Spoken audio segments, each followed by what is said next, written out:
Hello from Netherlands. Today is the 4th of January 2026. We can see that the year has started off with a new war, or at least the war that's been going on has gone openly kinetic. President Maduro of Venezuela, and his wife were kidnapped by U.S. Special Operations Forces and brought to the United States to stand trial for narco terrorism, or whatever they're going to call it. So in any case, obviously, it's not about narco terrorism. It's about routes and resources. It's about controlling the world.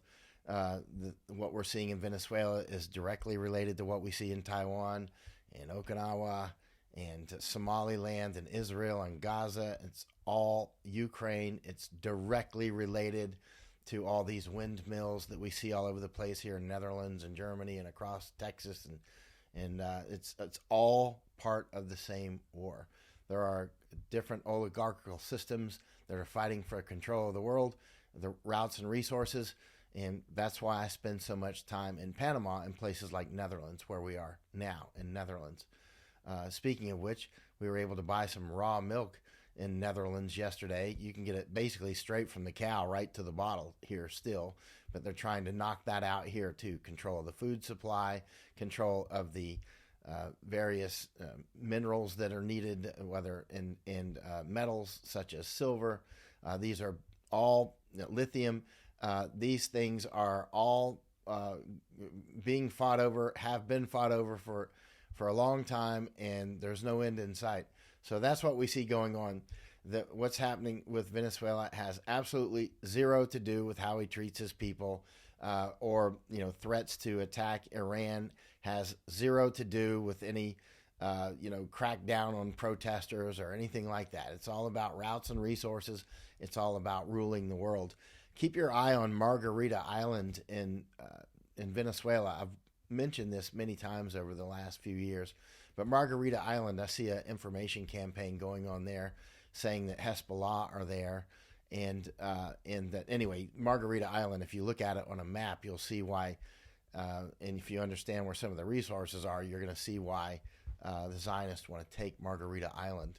And again, I've been talking about this for several years, not constantly. I'll just sprinkle it in there now and then, but I think you're going to see some action on Margarita Island.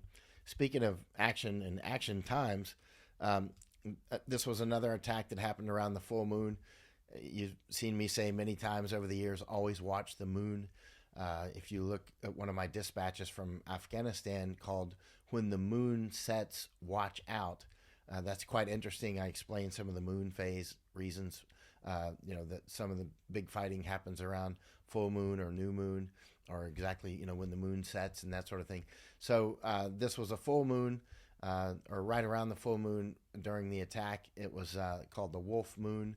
And so that was the Wolf Moon. I don't know if how much of the war of the battle planning had to do with the lunar cycle. I don't know. It could have had something more to do with political issues such as New Year's, and maybe they just thought that was a good time to do it when the Chinese were visiting down there. Notice that Netanyahu was at Mar-a-Lago with Trump on New Year's. So the president who's president is president of what? Netanyahu and Trump. I'm not sure who controls who, or they are controlled by somebody else. But notice, by the way, Trump's wife Melania was wearing a silver dress on New Year's, and they were playing Hi-O Silver. Many people, including me, have been talking about silver. Including I have been talking about silver for quite a while now. Let's see what the prices look like on Monday when Shanghai opens, which is not long from now. When Shanghai opens, actually they'll open on Sunday, which will be today. Let's see what happens with their silver prices. That should be quite interesting. Panama. Somebody in the Panamanian government told me just hours ago that, because I asked, what are you going to do about Darien?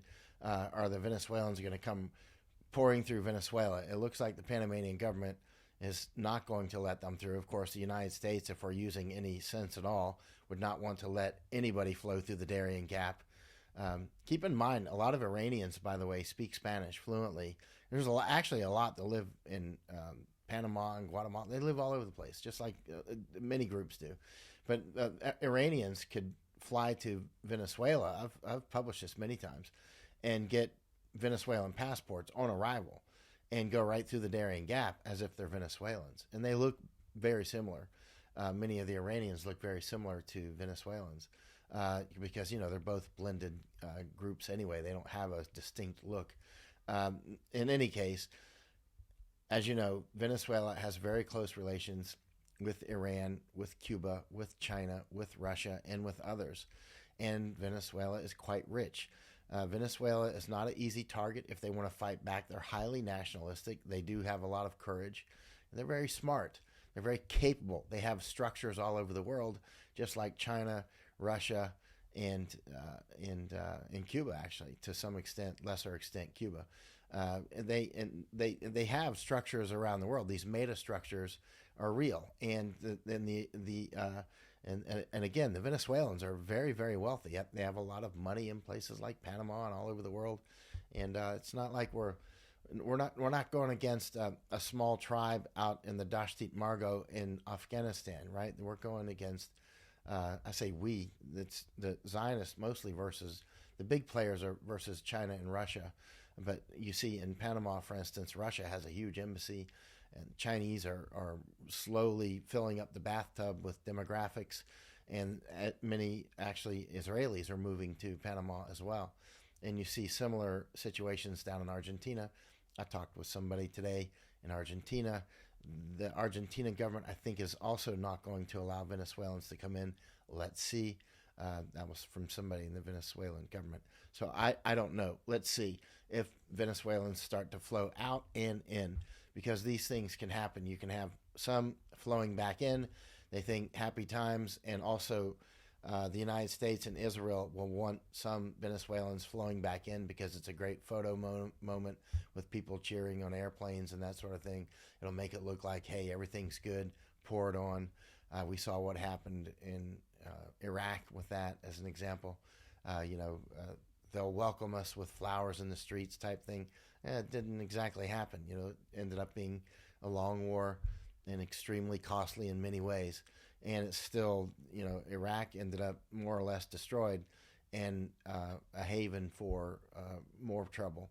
And so that's, the United States, when you look at, in theory, hey, we're going to take this government out and come in with a government in a box, which is what we're calling those in Afghanistan and Iraq, government in a box.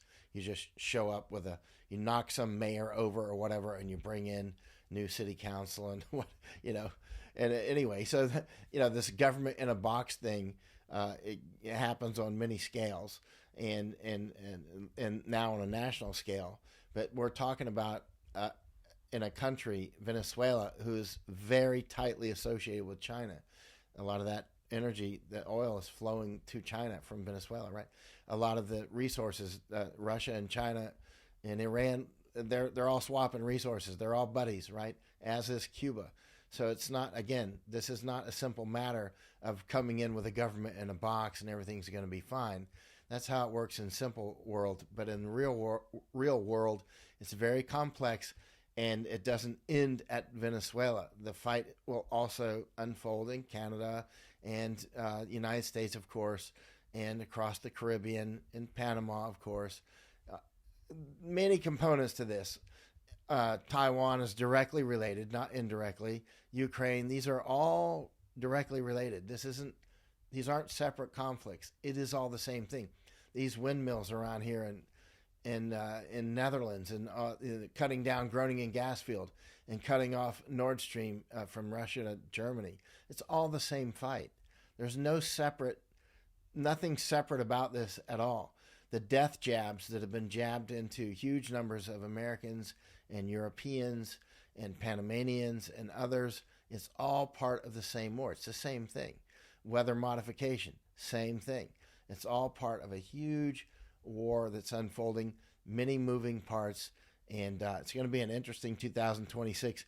I'm curious what's going to happen with gold and silver prices in later on today as Shanghai opens. Let's see what happens.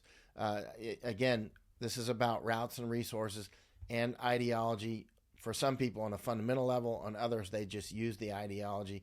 The some manipulators will use the ideology of others, or they'll create ideologies and information campaigns to get people to fight for them or surrender or that sort of thing, or to give up all their money for Israel, that sort of thing. And so, again, just remember, whenever you're, supporting somebody, ask yourself, did that person tell me to take the jab or not? Because that's quite important. If they were trying to force you to take the death jab, they're not your friend. They're not our friends at all. Speaking of funding, I'll obviously will head back to the action, and I need funding. So please hit my Substack. Please hit PayPal, Venmo. You can mail checks in the mail to my P.O. box, which is on my Substack website. You can wire transfer. There's many ways. So you can mail checks to my P.O. box. Like I said, there's many ways to do this, and I'm going to need the funding. This is big stuff. And, there's people that depend on the things that I talk about for, actually, as I've learned over time, they use this information to invest money, actually. Notice I'm never saying, buy gold from some specific company or something, but, they use it for, like the information about the Darien Gap was very vital information for some people. The information that we've provided about many places, Taiwan, has been essential for some people because they can't get it in the news, and they can't get that sort of analysis in the news. But I need your support, so please help either subscribe as a paid subscriber to Substack, send checks, PayPal, anything that you can do to help share would be extremely helpful. Misako and I definitely need it. And if we're to go back to Panama and these other places, it's going to take money, period. There's no way to do this without the money. And so, and we need it. And I know everybody needs money right now, but if you want us down there, it actually costs. And so we need funding. Thank you very much. It's going to be a big 2026. Stay alert, stay alive.